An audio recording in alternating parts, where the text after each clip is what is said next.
ஆதவனின் தமிழை வணக்கம் நிகழ்ச்சியினுடைய அதிதிகள் பக்கத்திலே தான் இணைந்திருக்கின்றோம். ஒவ்வொரு நாளும் ஒவ்வொரு அதிதியை அழைத்து வந்து எங்களுடைய நேர்களுக்கு தேவையான பல விடயங்களை வந்து வழங்கிக் கொண்டிருக்கின்றோம். அந்த வகையில் இன்று என்னுடன் இணைந்திருக்கிறார் ஆன்மீக குரு அருள்மிகு ஆதிபராசக்தி அம்மையார் அவர்கள். வணக்கம் அம்மா. வணக்கம் அம்மா. ஆமாம்மா. இன்றைய நாள்ல வந்து பார்த்தீங்கன்னு சொன்னா, எங்களுடைய அதிதிகள் பக்கத்திலேயே வந்து நாங்க மிக முக்கியமானது ஒரு விடயத்தை வந்து கலந்துரையாட இருக்கின்றோம். பார்த்தீங்கன்னு சொன்னா, ஐயப்ப விரதம் பற்றியும், ஐயப்ப யாத்திரை பற்றியும் நாங்க இன்றைய தமிழை வணக்கம் அதிதிகள் பக்கத்தில் வந்து பேசக்கூடியதாக இருக்கும். பார்த்தீங்கன்னு சொன்னா, இந்த விரதங்கள்லே வந்து உயரிய விரதமும், ஒரு உன்னதமான விரதமும் வந்து இந்த ஐயப்ப விரதம் அப்படின்னு சொல்லுவாங்க. இந்த ஐயப்ப விரதத்துல வந்து இலங்கையிலையும் வந்து நிறைய பேர் வந்து இந்த ஐயப்ப விரதத்தை மேற்கொள்ளுகின்றவர்கள் நிறைய பேர் இருக்கின்றார்கள். அந்த வகையில் அம்மா ஐயப்பனினுடைய அவதார நோக்கத்தை பத்தி எங்களுக்கு சொல்ல முடியுமா? ஐயப்பனின் அவதாரம் என்று சொல்லும்போது அங்கு முதலில் அவர் தர்மசாஸ்தாவாகத்தான் பிறக்கின்றார். விஷ்ணுவுக்கும் சிவனுக்கும் அவர் குழந்தையாக அவதரிக்கின்றார். அவதரித்த நோக்கம் மகிழ்ச்சியை வதம் பண்ணுவதற்காக. அப்பொழுது அவர் மகிழ்ச்சியை வதம் பண்ணுவதற்காக தான் அவதாரம் செய்தாலும் அவரை சிறிய குழந்தையாக பம்பை கரையில் வைத்து விடுகிறார்கள். சிறிய குழந்தையாக இருக்கும்படி அந்நேரத்தில் பாண்டிய மன்னன் வருகிறார் வேட்டையாடுவதற்காக. வரும்போது இந்த நதிக்கரையில் ஒரு குழந்தையின் அழுகை சத்தம் கேட்கின்றது. அந்த அழுகை சத்தம் கேட்டவுடன் அவர் வந்து பார்த்தவுடன் இந்த குழந்தை யாருடையது, நாம் எடுக்கலாமா என்று சிந்தித்து கொண்டு இருக்கும்போது அகத்தியர் கூறுகின்றார், உன்னுடைய குழந்தையாக இதை எடுத்து சென்று வளர்த்துவிடு, தெய்வ சக்தி வாய்ந்த குழந்தை என்று கூறுகிறார்.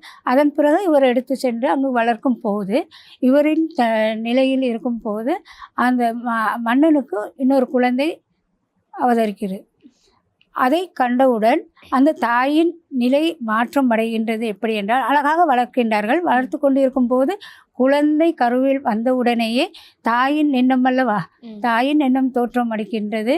இந்த குழந்தை இருக்கும் போது அரச பதவி அந்த மூத்த குழந்தைக்கு போய் சென்று விடுமோ என்ற ஒரு நோக்கம் வந்து விடுகிறது. இதன் காரணமாக அவர் என்ன செய்கின்றார், ஒவ்வொரு லீலைகளையும் செய்கின்றார் தாய். ஆனால் இறுதியில் செய்கின்றார், வருத்தம் வந்ததை போன்று தன்னுடைய உடலில் நோய் வந்துவிட்டது என்று கூறி புலிப்பால் கொண்டு வந்தால்தான் இந்த தாயை காப்பாற்ற முடியும் என்று கூற வைக்கின்றார். அந்நேரத்தில் ஐயப்பன் தான் குழந்தையாக இருந்தாலும் போது அவர் புலிப்பாலை தேடி செல்லுகின்றார். செல்லும் நேரத்தில் தான் மகிழ்ச்சியை காட்சியாக பார்க்கிறார்.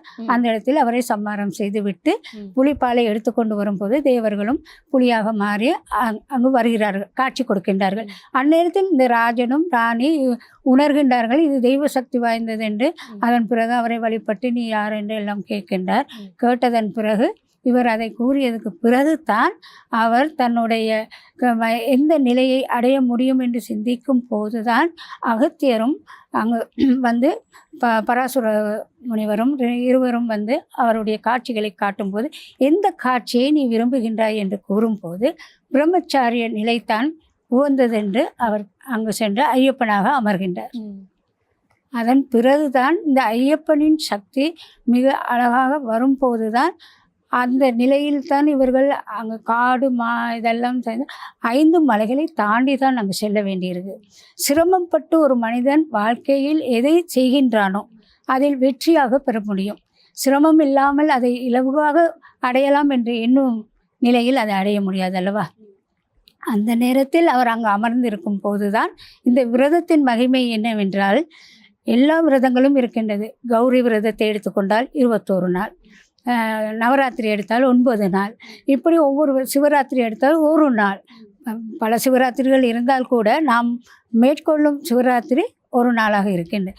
ஆனால் இந்த ஐயப்பனுக்கு 48 நாட்கள் விரதம் மேற்கொள்ள வேண்டும்.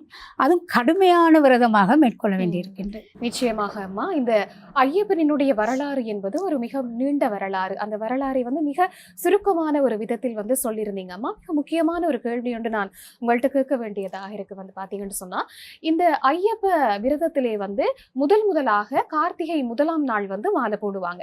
இப்படி கார்த்திகை 1ஆம் நாள் மாலை போட தவறுகின்ற பட்சத்தில், அதாவது ஒரு வேலை பழு காரணமாகவோ இல்ல வேற விடயங்கள் காரணமாகவோ தவறுகின்ற பட்சத்துல வேற நாட்கள்ல வந்து, அதாவது வேற ஒரு நாட்கள்ல வந்து நாங்க மாலை போடக்கூடியதாக இருக்குமா? நிச்சயமாக கன்னி சுவாமிமார் என்றால் அவர்கள் கார்த்திகை மாதம் தான் போட வேண்டும். மற்றவர்கள் சில காரணங்கள் இடையூறாக இருக்கும் நேரத்தில் அவர்கள் 48 நாட்களுக்கு முதல் போட்டுக்கொள்ள வேண்டும். காரணம், அங்கு மண்டல பூஜை நேரம் இவர்கள் கட்டாயமாக போட்டிருக்க வேண்டும். அந்த நிலையை அவர்கள் கடைபிடிப்பதற்கு 48 தினங்கள் கொடுத்திருப்பது அதனால்தான். அவர்கள் தடைகளை நீக்கி அவர்கள் உன்னதமாக அந்த விரதத்தை மேற்கொள்ள வேண்டும் என்பதற்காகத்தான் அந்த விரதம் மிக புனிதமான ஒரு விரதம். அது அந்த விரதத்தை சரியாக கடைபிடிப்பார்களானால் நிச்சயமாக அவர்களுக்கு எந்த தினத்திலும் போடலாம்.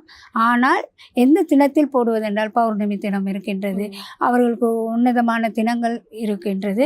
அவர்களின் நிலையில் இருந்து அந்த அவர்களின் தடைகள் எந்த நேரம் நீக்கப்படுகின்றது என்பதெல்லாம் உணர்ந்து அவர்கள் உன்னதமான விரதத்தை மேற்கொள்ளும் போது அவர்களின் நிலை ஐயப்பனின் சக்தி அமர்கின்றது என்ற நோக்கத்தோடு இட வேண்டும். நிச்சயமாகம்மா. அடுத்து ஒரு முக்கியமான கேள்வி ஒன்று. இந்த கேள்வி நிறைய பேருக்கு இருக்கின்ற ஒரு சந்தேகமாக கூட இருக்கிறது. பார்த்தீங்கன்னு சொன்னா, இந்த முதலாக மாலை போடுகின்றவர்களை கன்னி சுவாமி அப்படின்னு சொல்லி அழைப்பாங்க. இந்த கன்னி சுவாமிமார்கள் முதலாக மாலை அணியும் போது தன்னுடைய குரு சாமி மூலம், அதாவது தன்னுடைய குருசாமியின் கைகளினால் தான் மாலை அணிய வேண்டுமா, இல்ல தன்னுடைய அம்மா அப்பா அவர்களுடைய கைகளாலேயும் மாலை அணிந்து கொள்ள முடியும்? நிச்சயமாக குருசுவாமி என்று கூறும்போது நாம் சாஸ்திரப்படி போடுவதாக இருந்தால் அந்த ஒரு குருசாமி 18 படிகளின் தத்துவத்தை உணர்ந்திருக்க வேண்டும். அவர் பல மலைகள் ஏறி இருக்க வேண்டும். அந்த நிலையில் அவர் பக்குவம் அடைந்தவராக இருக்க வேண்டும். இன்னொருவருக்கு பக்குவத்தை கூறுவதற்கு அவரின் நிலை பக்குவமாக இருக்க வேண்டும். இந்த மாலை என்பது இலகுவில் நீங்கள் போடுவது அல்ல, மற்ற சுவாமிகளை வழிபடுவது போன்றல்ல. இதற்கு கட்டுப்பாடுகள் அதிகமாக இருப்பதற்கு காரணம், அவர்கள் காட்டுக்குள் மலையில் ஏறி கல்லு முள்ளு எல்லாம் கரடு முரடான வழிகளில் செல்கின்றார்கள். பெரும்பலி என்று சொல்லும் போது, அதில் செல்லும் போது பக்தி அவர்களின் சரியான நிலையை கடைபிடித்தால் அவர்களுக்கு வெற்றி, அல்லாவிட்டால் அவர்கள் பல துன்பங்களை அடைந்து செல்கின்றார்கள். ஆகையால் ஒரு குரு சுவாமி என்பது என்னவென்றால், குரு என்பது உண்மையிலே பொருளை காண்கும் போது அஞ்ஞானத்தை போக்கி ஞானத்தை கொடுப்பவர் தான் ஒரு குரு. அப்பொழுது எல்லோரும் குரு சுவாமியாக மாறும் போது அவர்களுக்கு இந்த தத்துவம் சரி அறிந்திருக்க வேண்டும். ஒரு குரு என்று சொல்லும் போது அந்த குரு சரியாக நிலையில் இருந்தால்தான் இந்த மலைக்கு செல்பவர்களுக்கும் இலகுவான வழிகளை அவர்கள் சொல்லிக் கொடுக்க முடியும். இல்லையானால் தாயின் மூலம் போடலாம் என்று கூறுவது இறுதி கட்டம். அது குருசுவாமி இல்லை, ஒருவரும் இல்லை என்றால் தான் தாய். ஆனால் தாயும் இந்த மலையின் தத்துவங்களை உணர்ந்திருக்க வேண்டும். உண்மையான நிலை எது என்பதை அறிந்திருக்க வேண்டும். இளைய சுத்தமான ஒரு கடமையை புரியக்கூடியவளாக இருக்க வேண்டும். மதத்தை பற்றி அறியக்கூடியவளாக இருக்க வேண்டும். தாய் மாலையிடுவதற்கு அந்த நிலைகள், பக்குவ நிலைகள் இருந்தால் தாயின் இடத்தில் அணிந்து கொள்ளலாம். அடுத்ததம்மா, ஐயப்ப விரதத்திலேயே மிக முக்கியமானதொரு விடயம் இந்த 18 படிகள். 18 படிகளுடைய பூஜையாக இருக்கலாம். இந்த 18 படி என்பது மிகவும் முக்கியமானது ஒரு விடயம். இந்த 18 படிகளில் உள்ள தத்துவங்களை சொல்ல முடியுமா? 18 படிகள் என்று கூறும்போது 18 படிகளிலும் தெய்வத்தின் சக்தி முதலில் இருக்கின்றது என்பதை நாம் உணர வேண்டும். அதில் எம்முடைய வாழ்க்கைக்குரிய தத்துவங்கள்,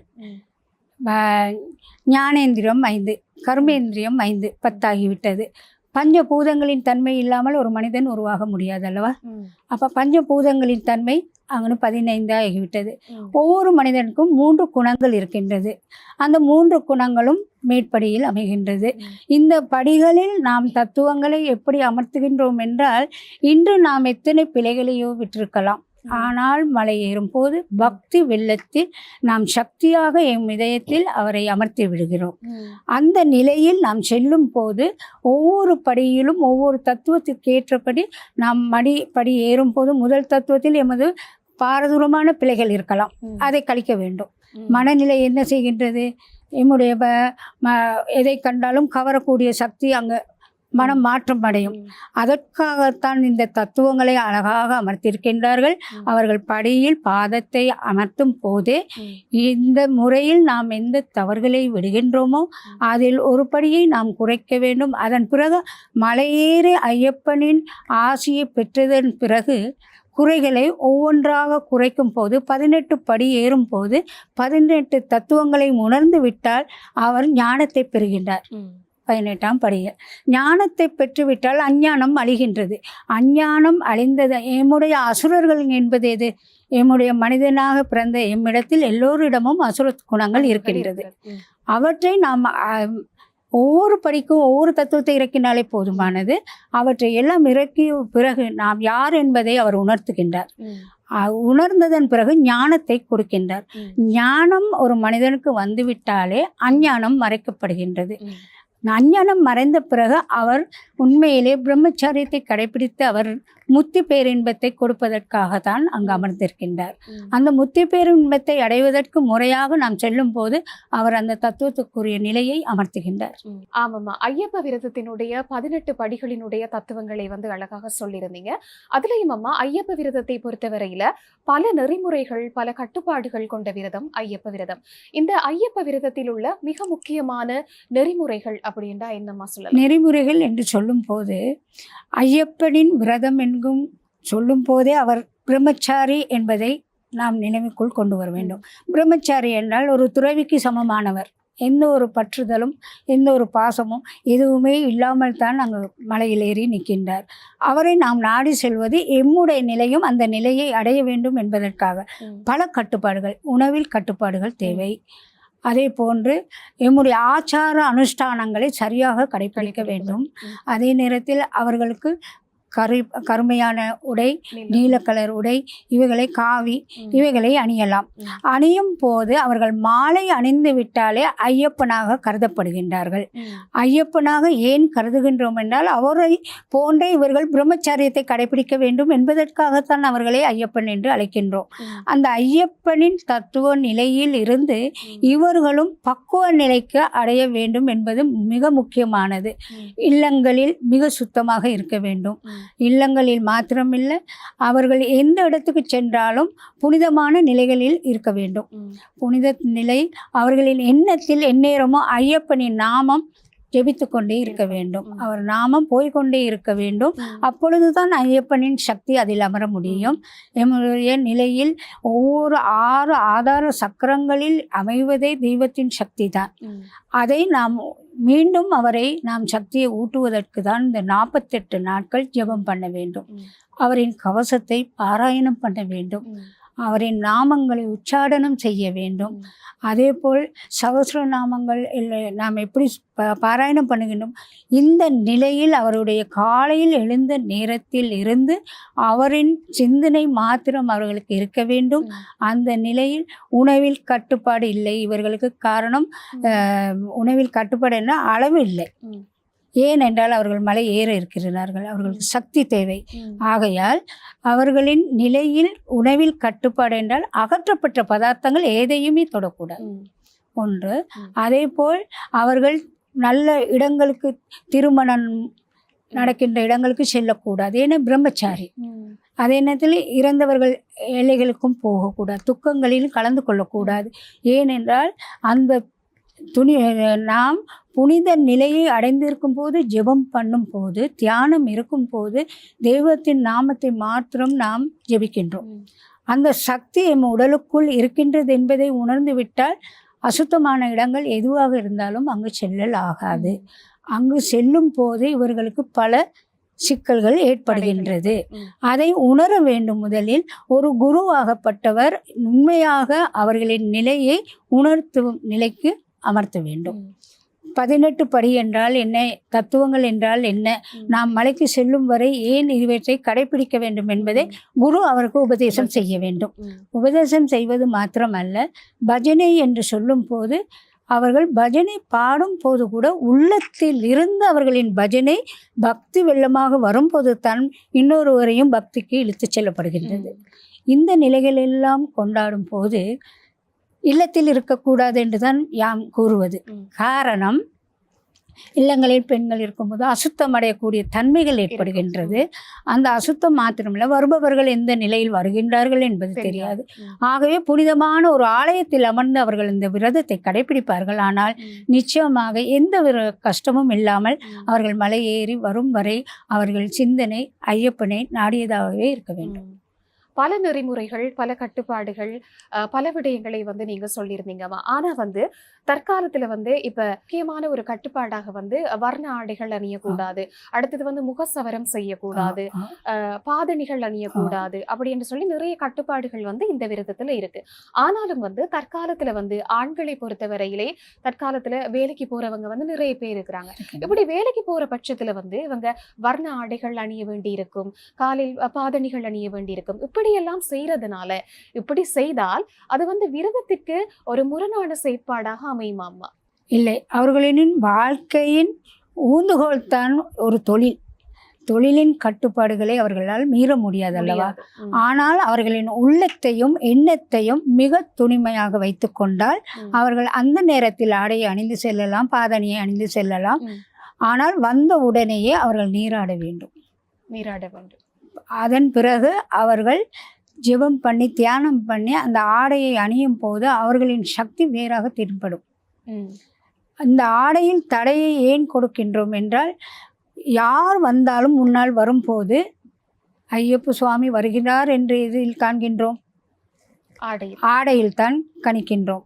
அப்பொழுது எதிர்பாராமல் யார் வந்தாலும் விலகி செல்வார்கள். ம். ஐயப்ப சுவாமி ஒருவர் வாரார், விலகி. துறவிகளை கண்டால் எப்படி நாம் விலகி செல்கின்றோமோ அதே நிலைதான் இவர்களின் நிலை. ஆகையால் தான் அந்த ஆடையை அணிந்து வரும்போது அவர்கள் மாலை அணிவது மட்டுமில்லை, நெற்றியில் திருநீரை அணிந்து அவர்கள் பொட்டை வைத்தால் அவர்கள் உண்மையிலே ஐயப்பன் ஆகிறார்கள். ம். ஆனால் அந்த சக்தியை உருவாக்குவதற்கு தான் ஜெபம், தியானம், கவசம், நாம வழி இதையெல்லாம் இவர்கள் அதை சரியாக கடைபிடித்து எந்த ஒரு தேவையற்ற நிலைகளிலும் ம். வார்த்தைகள் மிக முக்கியமாக அவர்கள் ம். மௌனத்தை கடைபிடிக்க வேண்டும். காரணம், வார்த்தைகள் அசுத்த வார்த்தைகள் வந்து விட்டால் அவர்களின் விரதம் அங்கு கழிக்கப்படுகின்றது. ம். புனிதமில்லை அல்ல, ம். அன்றோடு அங்கு ஐயப்பன் அமர்ந்திருக்க இடம். ம். அந்நேரத்தில் அசுத்தமான நிலைகள் அங்கு அமையும் போது அவரின் விரதம் அங்கு தடைப்படுகின்றது. ம். இதை அவர்கள் உணர வேண்டும். நிறைய அசுத்தமான வார்த்தைகள், அசுத்தமான நிலைகள் ம். ஒருவரிடம் நாம் சாதாரண மனிதன் பேசுவதை போன்று பேசலாகாது. ம். அவர்கள் புனிதமாக இருக்க வேண்டும், அமைதியாக இருக்க வேண்டும். ம். மற்றவர்களின் குறைகள் தேடல் ஆகாது. இந்த விரதத்தில் முக்கியமான ஒரு நிலை ம். மற்றவர்களின் குறைகளை தேடல் ஆகாது. ம். காரணம், குறை தேடுவதற்காக ஐயப்பன் அமர்கின்றார்? இல்லை. குறைகளை தீர்க்கிறதுக்கு தான் ஐயப்பன் அமர்கின்றார். ம். எம்முடைய எண்ணம் முழுவதும் ஐயப்பனுக்குரியதாக இருக்க வேண்டும். ம். பிறரின் செயல்களில் நாம் பார்வையிடல் ஆகாது. ம். பார்வையிட்டால் தான் நாம் குறை கூறுகின்றோம். ம். பார்வையை நாம் வேறு ஐயப்பன் நூடாக நாங்கள் செலுத்தும் போது அதில் நமக்கு குறை தெரியாது. ம். அந்த குறைகள் ஒருவருக்கொருவர் குறை கூறுதலாகாது, அவர்களை புறங்கதைத்தல் ஆகாது. இவை எல்லாம் வந்து ஐயப்பனுக்கு கூடாத ஒரு நிலை. இந்த நிலைகளினால்தான் அவர்கள் மலை ஏறும்போது பல சிரமங்களை அவர்கள் கையாள்கின்றார்கள். ஆமாம்மா, நிறைய விடயங்களை வந்து ஐயப்பன் விரதத்தை பற்றிய நிறைய விடயங்களை எங்களுடைய அருள்மிகு ஆதிபராசக்தி அம்மையார் வந்து சொல்லிட்டு இருக்காங்க. அந்த வகையிலம்மா, அந்த ஐயப்ப விரதத்தை நோக்கி ஐயப்ப புனித யாத்திரை செல்லுகின்றவங்க வந்து அந்த மகர ஜோதி அப்படின்ற ஒரு விஷயத்தை வந்து பார்த்துவிட்டு திரும்புறவங்களும் இருக்கிறாங்க, பார்த்துவிட்டு பயணப்படுறவங்களும் இருக்கிறாங்க. வேலைப்பளு காரணமாக வந்து அதனை பார்க்காம பயணப்படுகின்றவர்களும் இருக்கிறாங்க. இந்த மகர ஜோதி ஐயப்பனினுடைய இந்த விரதத்துல எவ்வளவு முக்கியம் வாய்ந்ததாக இருக்குதம்மா? அந்த ஜோதியை எதற்காக பார்க்க வேண்டும் என்றால், உண்மையிலேயே நாம் ஜோதியின் நிலையில் இருந்துதான் நம்முடைய ஜீவாத்மா பரமாத்மா இயங்குகின்றது. ம். அந்த உண்மையிலே உடல் தான் நமக்கு உருவமே ஒழிய ஆத்மாவுக்கு உருவம் கிடையாது. உருவம் கிடையாது. அது ஒரு ஜோதிமயமானது. ம். அப்பொழுது என்னுடைய ஆத்மா அனைத்தையும் நாம் ஐயப்பனிடம் பொறுப்பை இட்டுவிட்டு அவரை பார்த்தவுடன் எம்முடைய அந்த ஜோதியை காணும் போது அந்த ஜோதியிலிருந்து வருகின்ற சக்தி எம்முள் ஈர்க்கப்படுகின்றது. ம். ஈர்க்கப்படும் போது எம்முடைய இருந்த அசுத்த நிலைகள் எல்லாம் சுட்டெரிக்கப்படுகிறது. இது யாருக்கும் தெரியாது. ம். அந்த சுட்டெரிக்கப்படும் போதுதான் அவன் உண்மையான ஒரு மனிதன் என்பதை அவன் உணரக்கூடிய தன்மையை அந்த இடத்தில் காட்டப்படுகின்றது. அந்த ஜோதியின் நிலை என்பது, நாம் ஒரு தீபத்தை ஏற்றுகின்றோம். ம். பூஜை என்ற உடனே ஒரு தீபத்தை ஏற்றி தான் நாங்கள் பூஜைகளை செய்கின்றோம். ம். ஏன் தீபத்தை ஏற்றுகின்றோம்? ஒளி வேண்டும். ம். அந்த ஒளியினூடாகத்தான் சக்தியை நாம் பெறுகின்றோம். ம். அதே போன்றுதான் இந்த நிலையில் 48 நாள்கள் விரதம் இருந்து அந்த சக்தியோடு அங்கு செல்லும் போது அந்த ஒளியை நாம் தரிசனம் செய்யும் போது எம் உள்ளத்தில் இருக்கின்ற அசுத்த நிலைகள் அகற்றப்படுகின்றது என்பதை அவர்கள் முழுமையாக நம்ப வேண்டும். எங்களுடைய நாட்டினை பொறுத்தவரையிலாமா நிறைய பெண்கள், அதாவது பெண்கள் வந்து மாலை அணிகிறாங்க. இந்த பெண்கள் மாலை அணிந்து சபரிமலைக்கு செல்றாங்க. இதை பத்தின உங்களுடைய கருத்து என்னம்மா? நிச்சயமாக 12 வயது வரும் வரைக்கும் ஒரு குழந்தைக்கு எந்த ஒரு நிலையும் அறியாது, பொறாமை தெரியாது, போட்டி தெரியாது. எதை எடுத்தாலும் எல்லாவற்றையும் ஒரே நிலையில்தான் பார்வையிடுகிறது. கடவுளுக்கு சமமான நிலைதான் 12 வயது வரும் வரை குழந்தைக்கு. அந்த நிலையில் அந்த குழந்தை கடவுளாகவே, இப்போ பெரியவர்கள் மாலை அணிந்து செல்வதற்கும் குழந்தைகள் மாலை அணிந்து செல்வதற்கும் மிக வித்தியாசங்கள் உண்டு. அந்த குழந்தை ஒன்றுமே அறியாத குழந்தை, தன் மனதில் எதுவுமே சிந்திக்க முடியாத நிலை. அந்த நிலையில் அவர்கள் மாலை அணியும் போது நிச்சயமாக ஐயப்பன் அவர்களுக்கு தரிசனம் கொடுக்கின்றார். அதன் பிறகு பக்குவ நிலை அந்த குழந்தைக்கு இல்லாவிட்டாலும் தெய்வத்தின் தன்மை அந்த குழந்தைக்குள் இருக்கின்றது. ஆகையால் அந்த குழந்தை அணியலாம். அதன் பிறகு 50 வயதிற்கு பிறகு ஒரு பெண் பக்குவ நிலைக்கு வருகின்றார். சகல துன்பங்களும் சகல இன்பங்களையும் கண்டு கழித்து பக்குவ நிலைக்கு வந்து விடுகின்றாள். அந்த பக்குவ நிலை இருக்கும் போது அவள் தெய்வத்தை அடைவதற்கு முயல்கின்றார். அப்பொழுது அந்த 50 வயதிற்கு பிறகு அவர்கள் மாலை அணியும் போது அவர்கள் உண்மையான அந்த சக்தியை உணர்கின்றார்கள். உண்மையான அவர்கள் எண்ணத்திலும் இந்த சின்ன குழந்தையின் நிலை வந்து விடுகிறது. பெரியவர்களை பார்த்தீர்கள் என்றால் உணவு கூட அவர்களிடம் கெஞ்சி கேட்பார்கள். ஏனென்றால் அவர்கள் சிறிய குழந்தையின் நிலைக்கு வந்து விட்டார்கள். அப்பொழுது அவர்கள் மாலை அணியலாம். அவர்களின் எண்ணத்திலும் தீய எண்ணங்கள் அகற்றப்படுகின்றது. பக்குவ நிலை வந்து விட்டது. அந்த நிலையை அடையும் போது ஐயப்பன் தரிசனம் கொடுப்பார். ஐயப்ப விரதத்தை பார்த்தீங்கன்னு சொன்னாமா, ஐயப்ப விரதத்திலேயே மிக முக்கியமானது ஒரு விடயம் வந்து இந்த இருமுடி. இந்த இருமுடி கட்டுவது வந்து ஒரு மிக முக்கியமான ஒரு விடயமாக இந்த ஐயப்ப விரதத்திலே வந்து காணப்படுகிறது. பார்த்தீங்கன்னு சொன்னா இந்த இருமுடியில வந்து என்னென்ன பொருட்களை வைத்து அவங்க கட்டுவாங்க, இந்த இருமுடி அரிசியை வந்து நாங்க மலைக்கு கொண்டு செல்லுகின்ற மாதிரியே திரும்ப அதை கொண்டு வரணுமா? உண்மையிலே இருமுடி தான் அந்த மலைக்கு முதல் பிரதானமான ஒரு பொருள். அந்த இருமுடியை அவர்கள் கட்டும்போது குருதான் கட்டுவார். ஒரு புறம் தேங்காயை 3 கண் இருக்கல்ல, அதில் உடைத்து அதை ஒரு இதை எடுத்துட்டு நெய்யை ஊற்றுவார். நெய்யை ஊற்றி அதை பக்குவமாக அடைத்திடுவார். அதன் பிறகு வந்திருக்கின்ற உறவினர்கள், குடும்பத்தார், இருக்கின்ற சாமிமார் எல்லோருமே அதில் காசை போட்டு அரிசியை இன்னொரு பையில் போடுவார்கள். அப்போ அது நிறைந்ததுக்கு பிறகு அதையும் கட்டி இதையும் வைத்து இருமுடியாக கட்டுவது தான் இருமுடி. ஆனால் இருமுடியை கட்டி குரு தலையில் வைத்து விடுவார். ஆனால் அந்த குரு தலையில் வைத்ததுக்கு பிறகு அவர் மலைக்கு சென்று அந்த தேங்காவை இருக்கின்ற நெய்யை ஐயப்பனுக்கு அபிஷேகமாக விட்டு அவர்கள் நெய்யை கொடுப்பார்கள். அரிசியையும் திருப்பி கொண்டு வந்து அவர்கள் எந்த இடத்தில் மாலை இடுகின்றார்களோ, எந்த குருவின் கரத்தில் மாலை இடுகின்றார்களோ அந்த இடத்தில் வந்துதான், அந்த ஆலயத்திலேயோ அல்லது ஆசிரமத்திலேயோ ஏதோ ஒரு இடத்தில் மாலை இடுகிறார்களோ அந்த குருவின் கையில் தான் அவர்கள் அந்த இருமுடியில் அரிசியை கொண்டு வந்து முதலில் தேங்காயை உடைத்து விட்டு உள்ளே வந்து அந்த நெய்யையும் விட வேண்டும். அந்த அரிசியை பொங்கலாக வைத்து படைத்து விட்டு ஐயப்பனுக்கு பிறகு எல்லாருக்கும் கொடுத்து விட்டு மாலையை கழட்டி விட்டு அதன் பிறகுதான் அவர்கள் இல்லங்களுக்கு செல்ல வேண்டும். இந்த மாலை கலட்டுதல் அப்படின்றதுல ஒரு விடயம் இருக்குதம்மா. என்னென்னு சொல்லி பார்த்தீங்கன்னு சொன்னா, இந்த சபரிமலைக்கு வந்து புனித யாத்திரை செல்லுகின்றவங்க அந்த யாத்திரை முடிஞ்ச கையோட வந்து சில நேரங்கள்ல அவசரமாக வந்து மாலையை கலட்டுகின்ற சந்தர்ப்பங்களும் வந்து இருக்குது. இப்படி மாலையை வந்து சபரிமலையிலேயே வந்து நாங்க அவசரமாக கலட்டி விடுவது முறையா?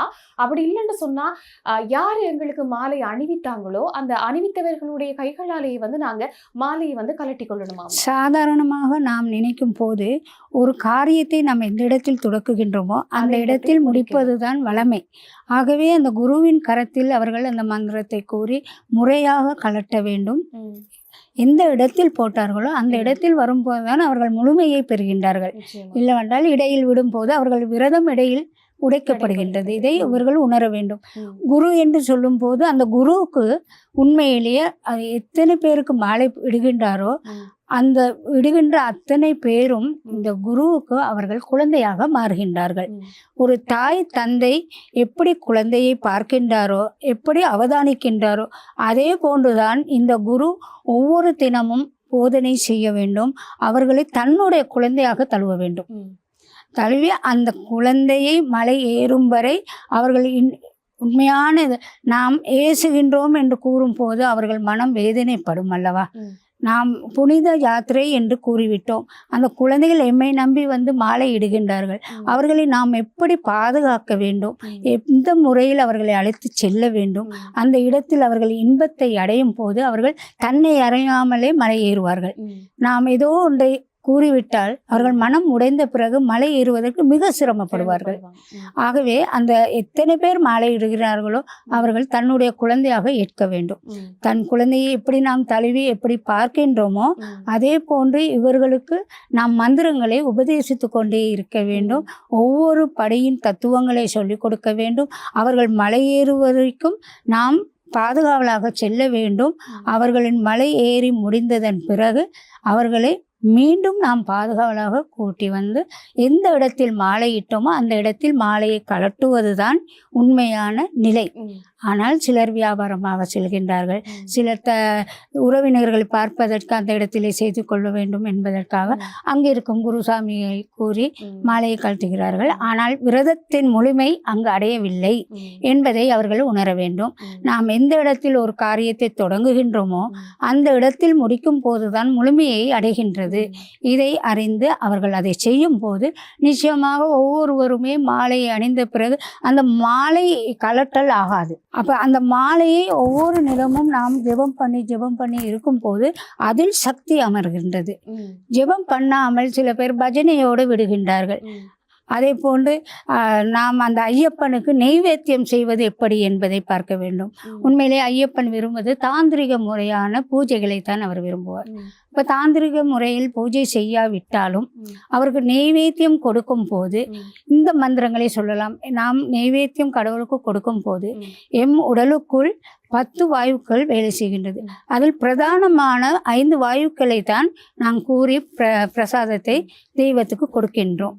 பிராணாய சுவாகா மகா நைவேத்தியம் சமர்ப்பியாமி அப்படி சொல்லும் போது முதல் சொல்லுவது பிராணாய சுவாகா மகா நைவேத்தியம் சமர்ப்பியாமி. என் முதிரைகளை பார்த்து கொள்ளுங்கள். அடுத்தது அபானாய சுவாகா மகா நைவேத்தியம் சமர்ப்பியாமி. வியானாய சுவாகா மகா நைவேத்தியம் சமர்ப்பியாமி. உதானாய சுவாகா மகா நைவேத்தியம் சமர்ப்பியாமி. பிரம்மன் சமானாய சுவாகா மகா நைவேத்தியம் சமர்ப்பியாமி. பிரம்மனே சுவாகா மகா நைவேத்தியம் சமர்ப்பியாமி. அப்போ நாம் இந்த ஒவ்வொரு முதிரையில் தான் அவர்களுக்கு பிரசாதத்தை கொடுக்கின்றோம். ஏன் இந்த முதிரையில் ஏன் இந்த நாமத்தை சொல்லி வாயுக்களின் நாமத்தை சொல்லி பிரசாதத்தை கொடுக்கின்றோம் என்றால் தெய்வம் எம்மை மீறிய சக்தி உடையது. எந்த பொருளை பார்க்கும் போதே எம்மை அறியாமலே அவர் சுவையை எடுத்து விடுகின்றார். அப்பொழுது எம்முடைய உடலுக்குள் நாம் தான் அந்த பிரசாதத்தை உண்ண போகின்றோம். நாம் புசிக்கும் போது அந்த எடுக்கின்ற பிரசாதத்தில் இருக்கின்ற எம்முடைய 5 வாயுக்களின் நிலையில் எந்த ஒரு வியாதியும் இல்லாமல் சுகபோகமாக வாழ வேண்டும் என்பதற்காக தான் பிரசாதத்தை கொடுக்கும்போது வாயுக்களின் நாமத்தை சொல்லி கொடுக்கின்றோம். அந்த இதை சொல்லி கொடுத்து கடவுளுக்கு நாங்கள் குழந்தைகளுக்கு உணவை ஊட்டுவது போல் இன்பமாக எடுத்து இருதய கமலத்தில் இந்த கையை வைத்து கொண்டு நாம் இப்படி கொடுக்கும் போது மனமாற அவர்களுக்கு உணவை ஊட்டுகின்றோம் என்று சொல்லும் போதே கடவுள் ஐயப்பன் இன்பமாக ஏற்றுக்கொள்வார்.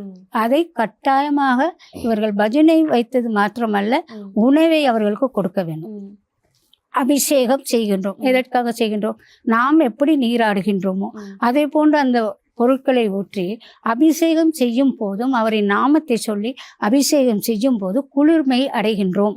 அவர் அங்கு குளுமை அடையும் போது நாம குளுமை அடையும். ஒரு சிவனை வைத்தால், சிவலிங்கத்தை வைத்தால் நீர் ஊற்றிக்கொண்டே இருக்க வேண்டும் என்கின்றோம். அந்த உஷ்ணம் வெளியாகுவதற்கு அதை செய்கின்றோம். அதே போல் ஐயப்பனை நீராடியது பிறகு அன்பாக அவரை அலங்கரிக்கின்றோம்.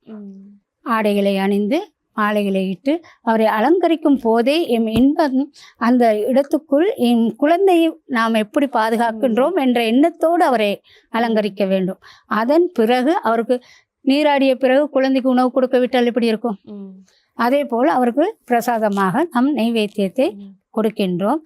அதை கொடுத்ததன் பிறகுதான் பஜனையை ஆரம்பிக்க வேண்டும். அவர் இன்பமாக இருக்கும்போதுதான் இந்த பாடலில் அவர் என் சக்தியை ஊட்டக்கூடிய நிலை ஏற்படுகின்றன. இந்த நிலைகள் எல்லாம் முறையாக செய்து முறையான நிலையில் அவர்கள் வரும்போது நிச்சயமாக ஐயப்பன் துணையாக செல்கின்றார். கடவுளின் வழியில் நாம் காட்சியை காண வேண்டும் என்றால் கடவுளை இரு கண்களால் பார்க்க முடியாது. இந்த ஊனக்கண்களால் எனக்கு பார்க்கக்கூடிய சக்தி இல்லை. ஜெபத்தாலும் தியானத்தாலும் நாம் எடுக்கின்ற விரதங்களால் தான் கடவுளை அடைய முடியும், கடவுளை காண முடியும், கடவுளோடு கதைக்க முடியும். ஆமாம்மா, ஐயப்பனை வந்து அபிஷேக பிரியன் அப்படி என்று சொல்லுவாங்க. எங்களுடைய அபிஷேகங்களை நாங்க மனதார அவருக்கு கொடுக்கும்போது அவர் நிறைய நல்ல சௌகரியங்களை வந்து எங்களுக்கு தருவார் அப்படின்றது ஒரு முக்கியமான விடயமாக இருக்கிறதுமா. அடுத்ததாக மிக முக்கியமான ஒரு கேள்வி ஒன்றை வந்து நான் உங்கள்கிட்ட கேட்கணும் அப்படின்னு இருக்கிறேன். நம்ம பார்த்தீங்கன்னு சொன்னா எங்களுடைய அரசு, அதாவது இலங்கையினுடைய அரசு இந்த ஐயப்ப யாத்திரையை வந்து புனித யாத்திரையாக அங்கீகரித்துள்ளது. இந்த விஷயம் வந்து ஐயப்ப சுவாமிமார்களுக்கும் ஐயப்ப அடியார்களுக்கும் வந்து ஒரு மகிழ்ச்சிகரமான ஒரு செய்தியாகத்தான் அமைகிறது. இப்படி இந்த யாத்திரையை வந்து புனித யாத்திரையாக அங்கீகரிச்சனால எங்களுடைய சாமிமார்களுக்கு, அதாவது ஐயப்ப யாத்திரை செல்கின்ற சாமிமார்களுக்கு வந்து இது எவ்வகையான நன்மைகளாக அமையும்? உண்மையிலே எத்தனையோ வருடங்களாக முயற்சி செய்த காரியம். குருசுவாமி ரவி குருசுவாமி தான் இதை மேற்கொண்டு செய்தார். அவர் இப்பொழுது சுகீனமாக இருக்கின்றார். அவரை நாம் பிரார்த்திக்க வேண்டும், சுகமாகி வர வேண்டும் என்று. ஏனால் இலங்கைக்கு இந்த புனித யாத்திரைக்கு முதல் கட்டமாக அவர்தான் குருவாக நின்று அதை செய்தார். அதே போன்று இந்த புனித யாத்திரையை செய்ததற்கு பிறகு பல நிலைகளில் அவர்கள் மாற்றத்தை கண்டதாக நான் அறிகின்றேன். ஏனென்றால் கட்டுப்பாடுகள் அதிகரிக்கப்பட்டுள்ளது. அந்த கட்டுப்பாடுகளை மீறுபவர்களும் உண்டு. ஆனால் கட்டுப்பாடுகளை மீறினால் அவர்களுக்கு தான் பாதகம். கட்டுப்பாடை கூறுபவர்களுக்கு பாதகம் அல்ல, அதை மீறி செல்பவர்களுக்கு தான் பாதகம். எம்முடைய கடவுளை நாம் வணங்க செல்கின்றோம். எல்லோரும் கடவுளுடைய குழந்தைகள். அப்பொழுது அந்த குழந்தைகள் செல்லும் போது இன்பமாகவும் தடைகள் இல்லாமலும் போவதற்கு இந்த புனித யாத்திரை ஒரு மேற்கோளாக இருக்கின்றது. இதுவரையும் அவர்கள் செல்லும் போது மிக சிரமங்களை கடைபிடித்தார்கள். அதே நேரத்தில் இந்த புனித யாத்திரை ஆக்கியதில் ஒரு நன்மை, மிகப்பெரிய நன்மை என்றால் வியாபாரிகள் பல பொருள்களை எடுத்துக்கொண்டு வந்தார்கள். ஆனால் இன்று அந்த நிலை தடுக்கப்பட்டுள்ளது. அது புனித யாத்திரைக்கு மிக முக்கியமான ஒரு நிலை. அந்த நிலையில் மாத்திரமல்ல, பல கட்டுப்பாடுகளையும் அவர்கள் விதித்து இருக்கின்றார்கள். அதை மீறுபவர்கள் அவர்களுடைய கடமை, அதை யாம் எதையும் கூற முடியாது. அவர்கள் உண்மையை உணர்ந்து நல்ல நிலைகளை அடைய வேண்டும், தெய்வத்தின் நிலை, உன்னதமான நிலையை அடைய வேண்டும் என்பதற்காக இந்த நிலை உண்மையிலே இதுவரையிலும் கஷ்டங்கள் எல்லாமே தீர்ந்து இந்த நிலையை அடைவதற்கு ஐயப்பனின் ஒரு உண்டுகோலாக இருக்கலாம். ஏன்னா ஐயப்பன் மனம் வைத்தால்தானே அதை நிறைவேற்ற முடியும்.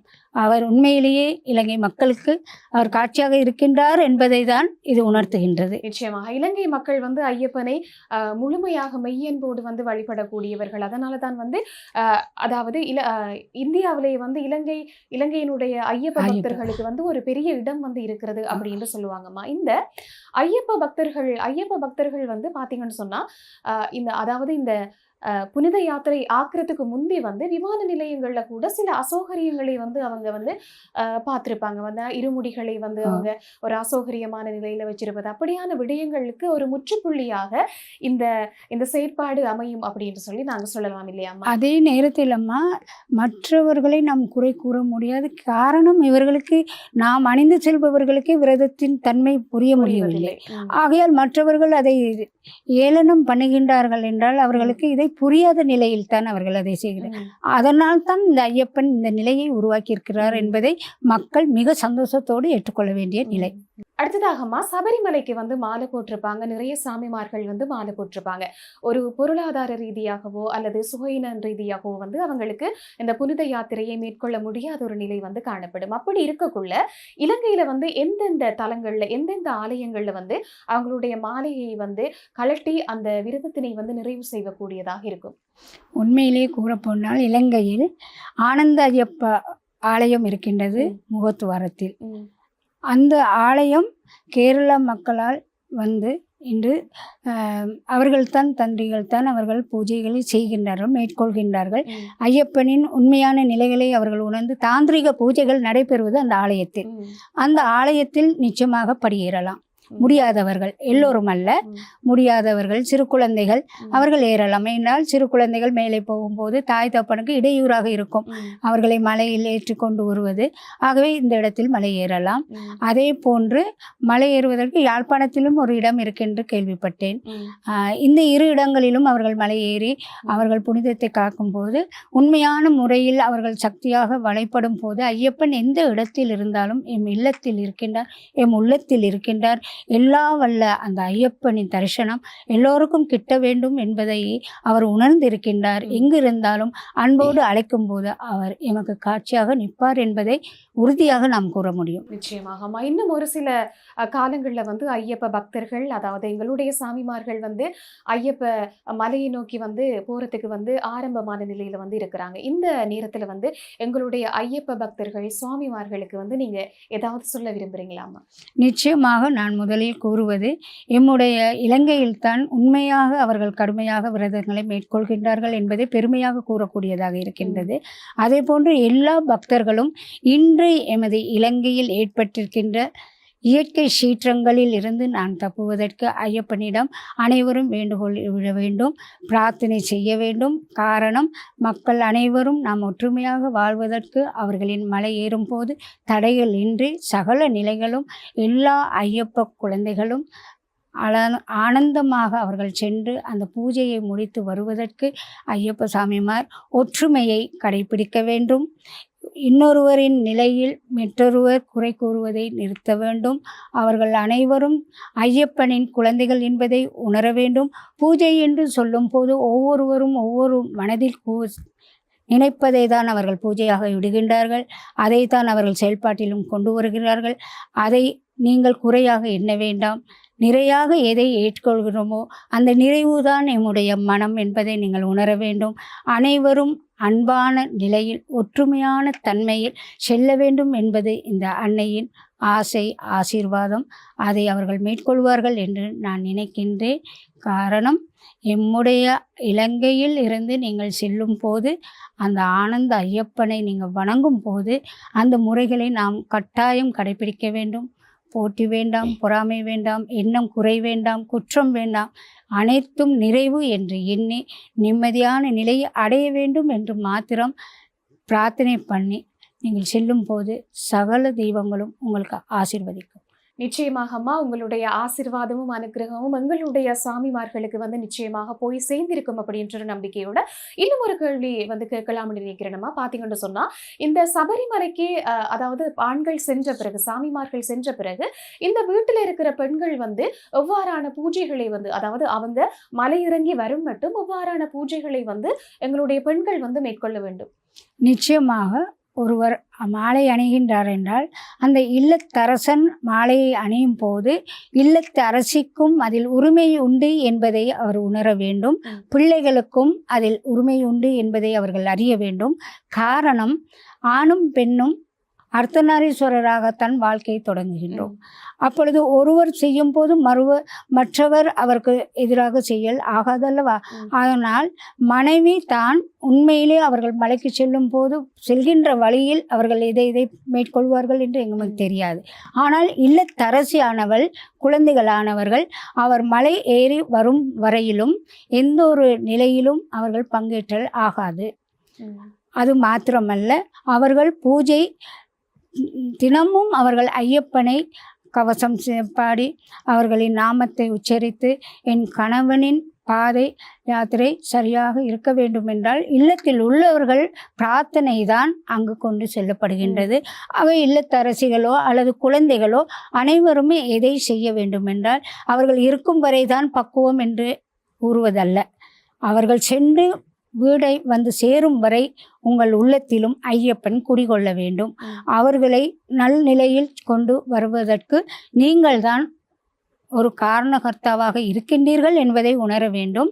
எந்த குழந்தையாக இருந்தாலும், எந்த கணவனாக இருந்தாலும், எந்த மனைவியாக இருந்தாலும், ஒரு குடும்பத்தை சார்ந்தவர்கள் என்பதை மனதில் கொண்டு எங்கெங்கு செல்லக்கூடாதோ அந்த இடங்களுக்கு அவர்கள் செல்லாமல், எந்த இடத்தில் சுத்தமாக நீங்கள் பூஜைகளை செய்ய வேண்டுமோ, அவர் இப்பொழுது ஐயப்பனாகத்தான் சென்றிருக்கிறார், உங்கள் கணவனாக அல்ல.